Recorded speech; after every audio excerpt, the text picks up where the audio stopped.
എല്ലാവർക്കും നമസ്കാരം. എൻ്റെ ചാനലിലേക്ക് സ്വാഗതം. എല്ലാവരും സുഖമായിരിക്കുന്നു വിശ്വസിക്കുന്നു. അപ്പോൾ കഴിഞ്ഞ ദിവസം നമ്മൾ വായിച്ചു നിർത്തിയത് നമ്മളുടെ വികാരങ്ങൾ.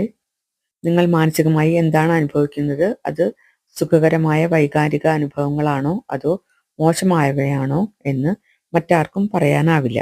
കാരണം നമ്മുടെ മനസ്സിലുള്ള വികാരങ്ങൾ എന്താണെന്ന് അറിയുന്ന ഏക വ്യക്തി നമ്മൾ മാത്രമാണ്. ഞാൻ തുടർന്ന് വായിക്കുകയാണ്. നിങ്ങളുടെ വൈകാരിക അനുഭവങ്ങൾ സ്വയം മനസ്സിലാക്കാനാവാത്ത ഒരു സന്നിഗ്ധ അവസ്ഥയിലാണ് നിങ്ങളെങ്കിൽ സ്വയം ചോദിക്കുക, ഇപ്പോൾ ഞാൻ മാനസികമായി എന്താണ് അനുഭവിക്കുന്നത്?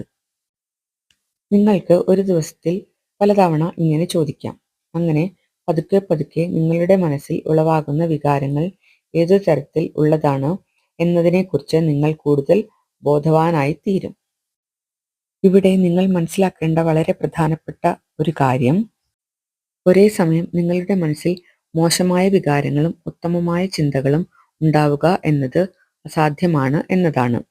അങ്ങനെ ഉണ്ടാകുന്നത് ഈ നിയമത്തോട് തന്നെയുള്ള ഒരു വെല്ലുവിളിയാണ്. കാരണം നിങ്ങളുടെ ചിന്തകൾ തന്നെയാണ് നിങ്ങളുടെ വികാരങ്ങൾക്ക് നിദാനം.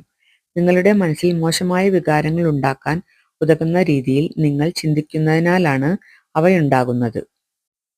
നിങ്ങളുടെ ചിന്തകൾക്കനുസരിച്ചായിരിക്കും നിങ്ങളുടെ തരംഗദൈർഘ്യം. നിങ്ങൾ ഏതു തരംഗദൈർഘ്യത്തിലാണെന്ന് നിങ്ങളുടെ വികാര അനുഭവങ്ങളിൽ നിന്ന് മനസ്സിലാക്കാം. നിങ്ങളുടെ ഉള്ളിൽ മോശമായ വികാരങ്ങൾ ഉളവാകുമ്പോൾ നിങ്ങളുടെ ചിന്തകളുടെ തരംഗദൈർഘ്യം കൂടുതൽ മോശമായ കാര്യങ്ങളെ നിങ്ങളിലേക്ക് ആകർഷിക്കുന്നതായിരിക്കും.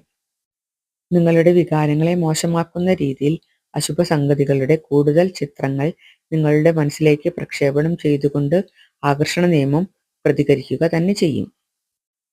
നിങ്ങളുടെ മനസ്സിൽ മോശമായ വികാരങ്ങൾ ഉളവാകുകയും അവയെ മെച്ചപ്പെടുത്തുന്നതിന് വേണ്ടി നിങ്ങളുടെ ചിന്തകളിൽ മാറ്റം വരുത്താൻ നിങ്ങൾ എന്തെങ്കിലും പരിശ്രമം നടത്താതിരിക്കുകയും ചെയ്യുന്നത് ഫലത്തിൽ ഇനിയും കൂടുതൽ മോശമായ വികാരങ്ങൾ ഉണ്ടാക്കുന്ന ചുറ്റുപാടുകളിലേക്ക് എന്നെ കൊണ്ടുപോകൂ എന്ന് പറയുന്നതിന് തുല്യമാണ്.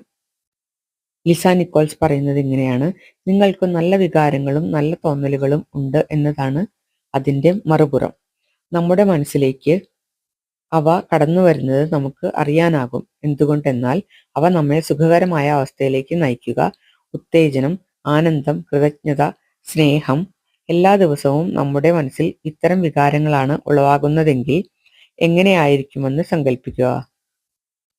നല്ല വികാരങ്ങളെ നിങ്ങൾ സന്തോഷപൂർവ്വം നെഞ്ചിലേറ്റുമ്പോൾ കൂടുതൽ കൂടുതൽ നല്ല വികാരങ്ങളും അതോടൊപ്പം തന്നെ സുഖവും സന്തോഷവും ഉണ്ടാക്കുന്ന സംഭവങ്ങളും നിങ്ങളിലേക്ക് വന്നു ചേരും.